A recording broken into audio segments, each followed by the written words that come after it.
Number 9. $5 coffee. You know that magical ritual where you spend $5 on coffee every single morning? Yeah, rich people think that's absolutely insane. Let me paint you a picture here. Every weekday morning, you drag yourself to that fancy coffee place. You order your usual complicated drink with 17 different modifications. The barista judges your life choices silently while charging you $5. You tell yourself it's just $5, no big deal, right? Well, here's some fun math that'll make your wallet cry. $5 times 5 days equals $25 per week. $25 times 52 weeks equals $1,300 per year. $1,300 just for coffee that you can make at home for maybe 50 cents. But wait, it gets better. Rich people understand something called opportunity cost, which is just a fancy way of saying, what else could you do with that money? If you invested that $1,300 every year for 20 years at a 7% return, you'd have over $53,000. $53,000 versus caffeinated regret. The wealthy buy a decent coffee maker once and call it a day. They make their coffee at home in 2 minutes and move on with their lives. No waiting in line, no overpaying, no daily financial bleeding. Number 8. Start making coffee at home tomorrow and watch your bank account. Thank you. Lottery tickets. Nothing says financial wisdom like throwing money at a 1 in 300 million chance of winning. Rich people look at lottery tickets the same way they look at setting money on fire. Picture this common scenario that happens millions of times every day. Someone walks into a gas station, buys scratchers, and convinces themselves they're investing in their future.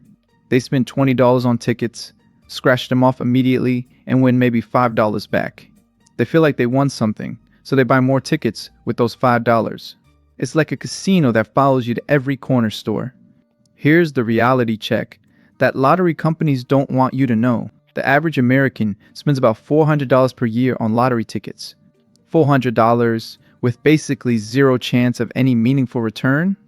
Rich people take that same $400 and put it into index funds or real estate. Over 30 years, $400 invested annually at 7% becomes $40,000. But apparently, gambling away your grocery money is more fun than building actual wealth. Wealthy people understand that the lottery is just a tax on people who struggle with math. They'd rather invest in things with actual odds of success.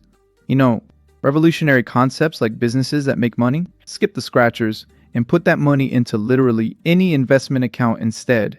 Number 7, brand new cars. Rich people buying brand new cars off the lot is about as common as unicorns doing taxes.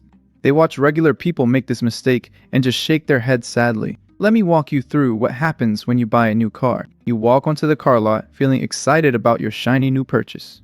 The salesperson smiles and shows you all the bells and whistles. You sign approximately 47 different documents without reading any of them. You drive off the lot feeling like you've made it in life. Then reality hits you like a financial truck. Your car loses about 20% of its value the moment you drive it home. 20% of $30,000 is $6,000 gone in one day. By the end of year 1, your car has lost about 30% of its value. That's $9,000 that just vanished into thin air. Rich people think this is absolutely bonkers, and honestly, they're not wrong. Instead, wealthy people buy cars that are 2 to 3 years old. They let someone else take that massive depreciation hit while they get basically the same car. A 3-year-old car still has most of the modern features and reliability, but it costs $15,000 less than the brand new version. Rich people drive reliable used cars and invest the difference in assets that actually grow in value. Buy a good used car and put the savings into your investment account. Number 6, extended warranties. Extended warranties are basically insurance for people who love throwing money away. Rich people hear warranty pitches and immediately start calculating how they're getting scammed. Here's how this financial trap usually works in real life. You're buying something expensive like a laptop or washing machine. The salesperson suddenly becomes your best friend and mentions extended warranties. They tell you horror stories about things breaking right after the regular warranty expires.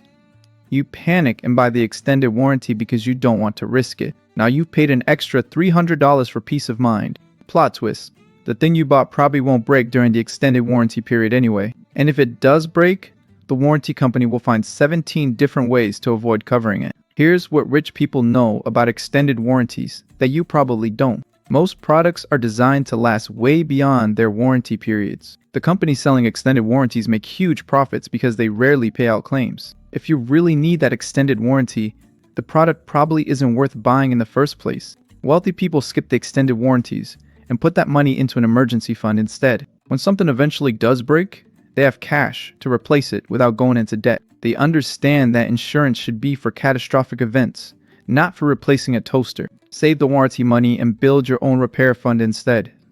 Number 5. Phone upgrade plans. Rich people upgrading their phones every year is like rich people setting money on fire for entertainment. They watch everyone else get trapped in endless upgrade cycles and wonder what happened to common sense. Let me describe the phone upgrade trap that millions of people fall into. Your phone works perfectly fine and does everything you need it to do. Then your carrier sends you a text about the amazing new phone that just came out. Suddenly, your perfectly good phone feels ancient and inadequate. You convince yourself that you absolutely need the latest model with marginally better features. You trade in your old phone and sign up for another 2-year payment plan. Congratulations! You just committed to paying $1,500 for features you'll never use.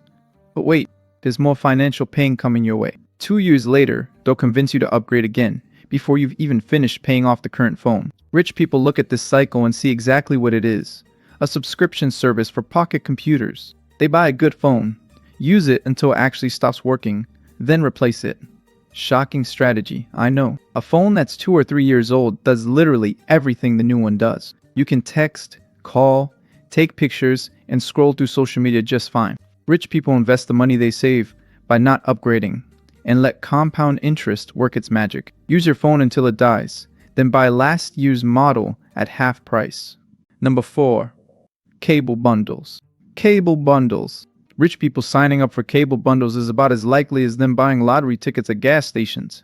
They see cable packages as monthly subscriptions to channels they'll never watch. Here's the cable company trap that gets millions of people every year. You call to get internet because you actually need internet in the modern world. The salesperson immediately starts pushing bundle deals that sound amazing. They tell you it's only $20 more per month to get 300 channels. You think $20 sounds reasonable, so you agree to the bundle. Your first bill arrives and it's somehow $80 more than what they quoted. Apparently, they forgot to mention the equipment fees, installation charges, and random taxes. Now you're paying $150 per month for internet and channels you don't watch. Rich people understand that cable companies make their money by confusing customers with complicated pricing. They get basic internet service and use streaming services for entertainment. Netflix costs $15 per month, not $150. You can watch more content on streaming platforms than you could ever consume anyway. Wealthy people calculate that cable bundles cost about $1,800 per year. That's $1,800. They'd rather invest in assets that grow in value. They watch whatever they want on streaming services and invest the difference. Cancel your cable bundle and use streaming services like a normal person. Number 3. Rent to own furniture. Rich people would rather sit on cardboard boxes than get trapped in rent to own furniture schemes. They see these stores and immediately recognize predatory lending wrapped in fancy marketing. Let me explain how rent to own furniture destroys your financial future. You need furniture, but don't have money saved up to buy it outright. You see an ad promising you can get a living room set for just $20 per week. $20 per week sounds totally manageable, so you head to the store. They show you nice furniture and explain how easy their payment plan works. You sign the contract without reading the fine print because you're excited about new furniture. Here's where the financial nightmare begins and your wallet starts screaming. That living room set that's worth maybe $800 new will cost you $3,000 total. $3,000 for $800 worth of furniture. That's a 375% markup disguised as affordable payments. Rich people would buy used furniture from Facebook Marketplace instead. They'd get better quality furniture for a fraction of the price. Or they'd save up money and buy decent furniture outright without paying interest. The rent-to-own industry targets people who don't understand how interest rates work. Wealthy people avoid these stores, like they avoid financial advisors selling whole life insurance. Buy used furniture, or save up to buy new furniture without financing. Number 2. Buy now, pay later fashion hauls. Rich people using buy now, pay later for fashion purchases is like rich people using payday loans for vacation funding. They watch people split designer purchases into 4 payments and wonder what happened to saving money first. Here's how. Buy now, pay later turns shopping into a financial disaster. You're scrolling through social media and see an influencer wearing an amazing outfit. You click the link and find yourself on a clothing website with beautiful, expensive clothes. At checkout, you see the magical buy now, pay later option that makes everything seem affordable. Instead of paying $300 today, you can pay just $75. Your brain focuses on $75 and completely ignores the total cost. You convince yourself this is basically free money from the internet. 2 weeks later, another payment is due and you've already forgotten about the purchase. Now you're juggling multiple buy now, pay later payments across different websites. Rich people understand that buy now, pay later is just credit card debt with better marketing. You're still paying full price for clothes you can't actually afford. And if you miss payments, you get hit with fees that make credit card interest rates look reasonable. Wealthy people buy clothes they can afford, with money they actually have. Revolutionary concept, I know. They shop their own closets first and buy quality pieces that last for years. When they do buy new clothes, they pay cash and move on with their lives. Save money first, then buy clothes you can actually afford. And finally, number 1, designer protein shakes. Rich people buying $40 protein powder is like rich people buying $100 multivitamins from MLM schemes. They see designer protein shakes as overpriced marketing targeted at people with more hope than sense. Let me break down the protein powder industry's biggest scam. You decide you want to get healthier and start working out more regularly. You research protein powders and get overwhelmed by all the fancy marketing claims. Some company convinces you their special formula will transform your body in 30 days. They charge $40 for a container that has maybe 20 servings in it. That's $2 per serving for powder that costs maybe 20 cents to manufacture. But apparently regular protein powder won't give you Instagram-worthy abs. Here's what rich people know about protein that fitness influencers won't tell you. Protein is protein, whether it comes from chicken, eggs, or basic powder. Your muscles don't care if your protein powder has fancy packaging and celebrity endorsements. A 5-pound bag of basic whey protein costs $30 and lasts for months. The expensive designer stuff has the exact same ingredients with better marketing. Rich people buy bulk protein powder from warehouse stores and save hundreds of dollars per year. They understand that fitness results come from consistency, not from overpriced supplements. The supplement industry makes billions by convincing people that expensive equals effective. Wealthy people invest in gym memberships and bulk protein powder, not magic potions. Buy basic protein powder and spend the savings on actual food. I will share more interesting money videos in the future. Bye bye.